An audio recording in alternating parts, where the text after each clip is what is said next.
My name is Dr. Kate Beaumont. I'm the Director of Research for the School of Law and Social Sciences here at London South Bank University. And we've decided to host this event today to mark 100 years of the women's vote, when women in Britain and Ireland in 1918 won the right to vote in parliamentary elections. We decided to have this event as part of the national year-long series of events, development around issues of social justice and gender equality, how political citizenship has changed women's lives over the last 100 years. The Gender and Sexualities Research Group looks at the experiences of groups and individuals based on their gender as well as their sexual orientation. And this is based nationally as well as internationally. So we focus on things like human rights, crime and justice, LGBT issues, but also the history of women. Obviously, a lot of development has taken place since women's suffrage 100 years ago. For a start, suffrage has been extended to all women in Britain. 100 years ago, it was just women over 30.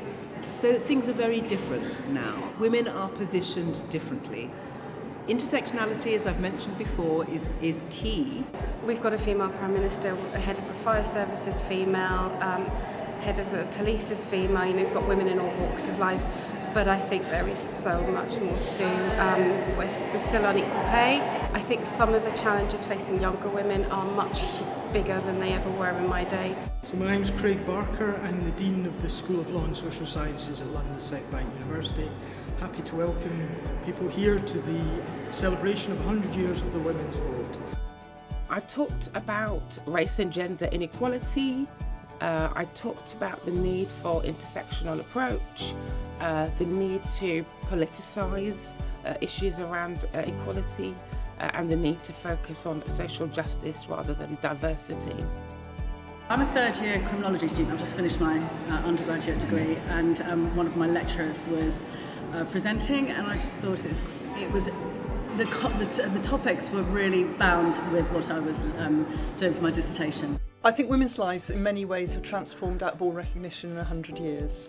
But clearly, both statistically and in terms of individual women's experiences, there's a lot of ground and work still left to make up. I think women need to protect and foster their own agency, and I think we need to continue to work on behalf of others. We need to be aware that women's experiences across the world are very, very different. In an actual paper, I'm going to talk about Section 106 of the Equality Act. It's a request on the government to just connect candidate diversity data, and it's a request that dates back from 2010. The House of Commons is not half full of women. Sex quotas in politics work. If you're the kind of political party or government that believes in following the evidence, you would adopt them. I enjoyed each of the women speaking, but what I particularly enjoyed was the discussion at the end.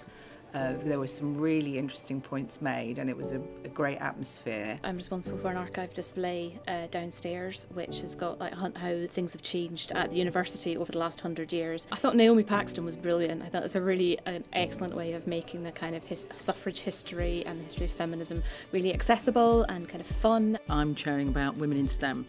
So I teach law in the built environment, and so I'm chairing a session about women and non-traditional subjects that women go into in university. I was invited to come and share my research. I'm a historian. I work on the 20th century. I presented on the 1920s and 1930s, some of the issues that women were still facing after they got the vote, particularly in the workplace.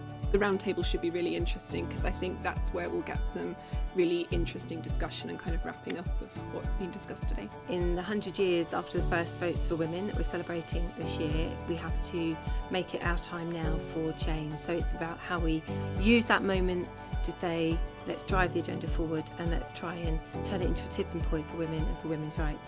We're almost there, we're seeing some progress, but it's not quite realised yet, so we've still got a long way to go. But it feels like this year is a really fantastic opportunity to do that.